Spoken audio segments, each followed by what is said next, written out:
दोस्तों, अदानी पावर की बात करें तो स्टॉक के अंदर आज कुछ गिरावट देखने को मिली। अब ये गिरावट इसलिए हुई क्योंकि बाजार में ज़बरदस्त गिरावट थी। बाजार में गिरावट के 4-5 बड़ी वजह जिसकी वजह से माहौल बिगड़ा हुआ है। एक तरफ आप देखेंगे यूक्रेन और रसिया का युद्ध पहले से चल ही रहा था, लेकिन अब यहाँ पे नया इज़राइल और यहाँ पे देख सकते हो कि ईरान और अमेरिका का युद्ध शुरू हो गया, जिसकी वजह से हमारा जो हम इंपोर्ट करते तेल उसके लिए प्रॉब्लम हो गई है। क्रूड ऑयल की प्राइस बढ़ने लगी है, इंडिया के अंदर महंगाई बढ़ सकती है, जिसकी वजह से इंडिया के अंदर से एफआई ने पैसा निकालना शुरू किया।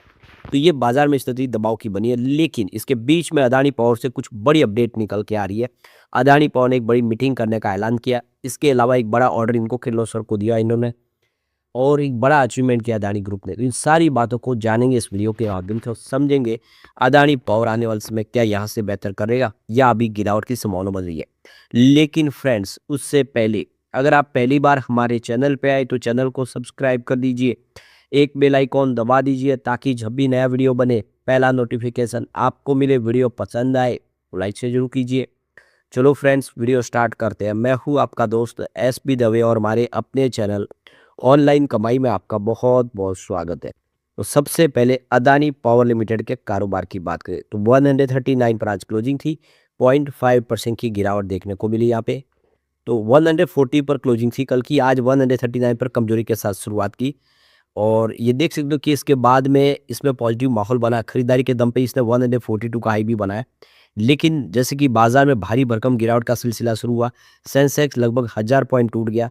तो ऐसे में लाजमी है कि कुछ तो गिरावट हुई, जिसकी वजह से थोड़ा सा स्टॉक नीचे आया। लेकिन आधा परसेंट की गिरावट ये मायने रखती है कि स्टॉक मजबूत है, खरीदारी हो रही है। अब इसने 92.40 का 52 वीक का लो बनाया हुआ है। इसका हाई अगर देखें तो 182 के आसपास है। अब ये देख सकते हो कि अपने 52 वीक के हाई से लगभग 40 रुपये नीचे और लगभग 50 रुपये ऊपर है। इसका मतलब है कि ये अभी भी मजबूत है। इस गिरावट के सिलसिले में अगर देखें, बहुत सारे स्टॉक अपने 52 वीक के लो पे आ गया।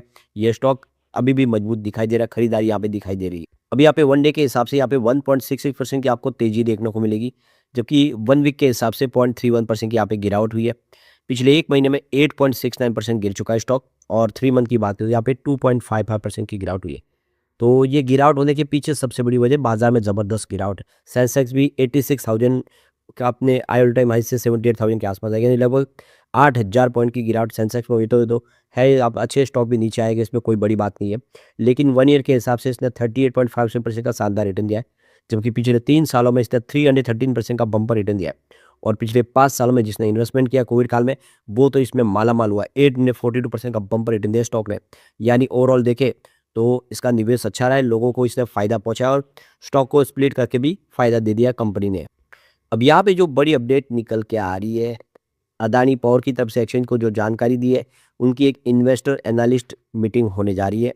तो सेबी के रूल्स के तहत, जो रेगुलेशन 2015 के तहत ये जानकारी देनी ज़रूरी है जब भी कोई मीटिंग होती है। तो ये 9 मार्च 2025 को कंपनी की मीटिंग होने जा रही है। ये वन ऑन वन मीटिंग होगी, टाइप इसके मीटिंग का बोर्ड देखे।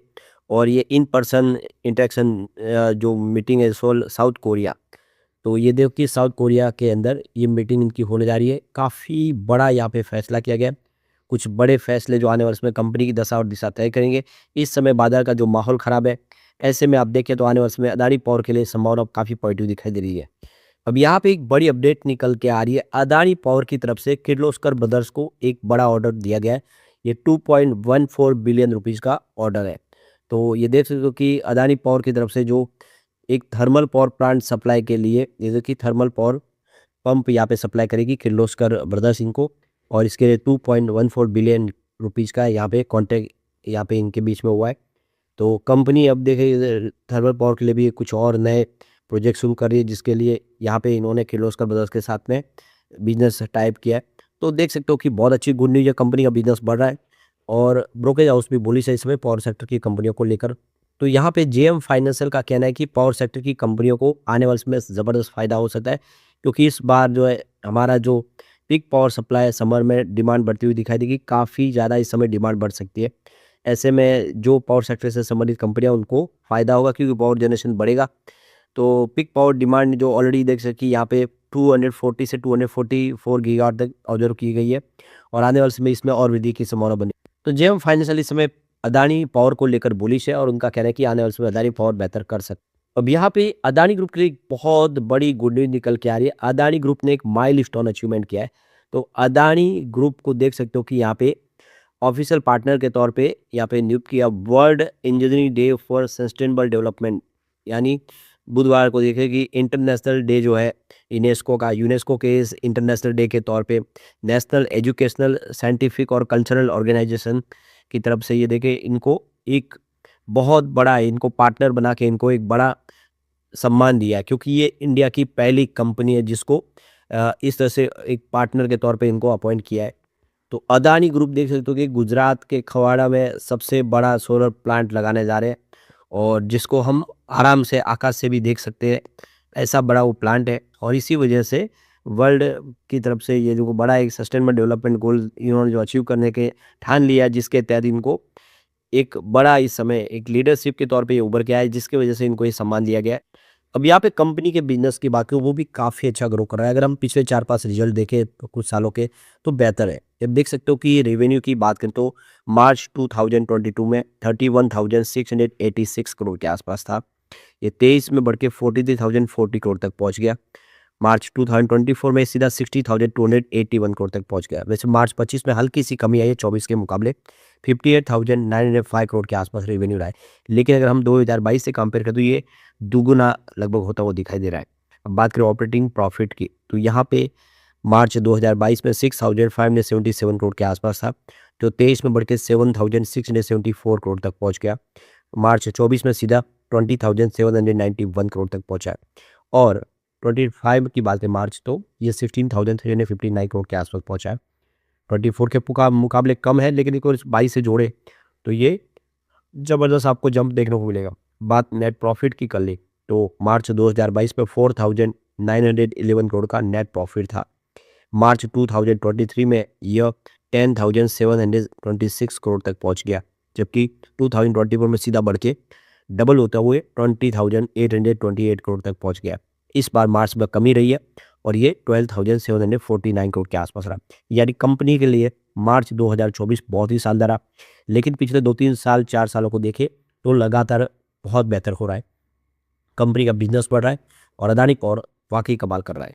यहाँ पे देखें जनवरी महीने में म्यूचुअल फंड ने भी जम के खरीदारी किया। अदानी पावर में करीब 84 म्यूचुअल फंड ने फ्रेश एंट्री की है। यहाँ पे देख सकते हो काफ़ी सारा निवेश हुआ है और सिर्फ 18 म्यूचुअल फंड है जिन्होंने एग्जिट लिया है।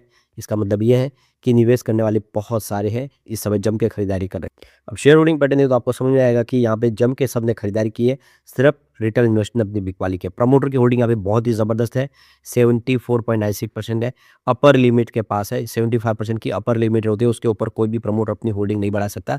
इसी के आसपास प्रमोटर ने होल्डिंग ली हुई है। मात्र 1.81% के शेयर प्ले, जब बहुत ही कम अमाउंट में कोई बड़ी बात नहीं है। एफआई का निवेश बढ़ा है, देखिए सितंबर में 11.53% होल्डिंग थी, जो दिसंबर बढ़ के 11.64% हो चुकी है। एफआई का निवेश बढ़ा है। डीआई की बात करूँ कि 2.69% होल्डिंग थी सितंबर में, दिसंबर में ये बढ़ के 3.41% हो चुकी है। इसका मतलब ये है कि डीआई ने भी होल्डिंग बढ़ा दी है। बात करें म्यूचुअल फंड की तो उनकी यहाँ पे 2.69% की होल्डिंग थी सितंबर क्वार्टर में, जबकि दिसंबर क्वार्टर में ये बढ़ते हुए सीधा 3.39% तक पहुंच गए। यानी म्यूचुअल फंड ने भी अपनी होल्डिंग बढ़ाई है। अब एफआई, डीआई, म्यूचुअल फंड सब ने अपनी होल्डिंग बढ़ाई है, प्रमोटर ने अनचेंज रखी है, तो नेचुरली आप समझ सकते हो कि होल्डिंग कम किसकी हुई होगी, वो है जनरल पब्लिक की। उनकी होल्डिंग 10.82% थी, जो घटते हुए देख सकते हो कि 9.99% पर आ गई है, सिंगल डिजिट में आ गई है। यानी जनरल पब्लिक ने माल बेचा है और बड़े फंडर्स ने उठाया। ये इशारा है कि ये स्टॉक मजबूत है और आने वाले समय कमाल कर सकता है। लेकिन फ्रेंड्स, कोई भी इन्वेस्टमेंट करने से पहले अपने फाइनेंशियल एडवाइजर से एडवाइस ले ले या अपना खुद का रिसर्च करें, क्योंकि मैंने वीडियो आपके एजुकेशनल पर्पज के लिए ही बनाया। वीडियो पसंद आए तो लाइक से जरूर कीजिए और चैनल को सब्सक्राइब कर दीजिए। Thank you friends.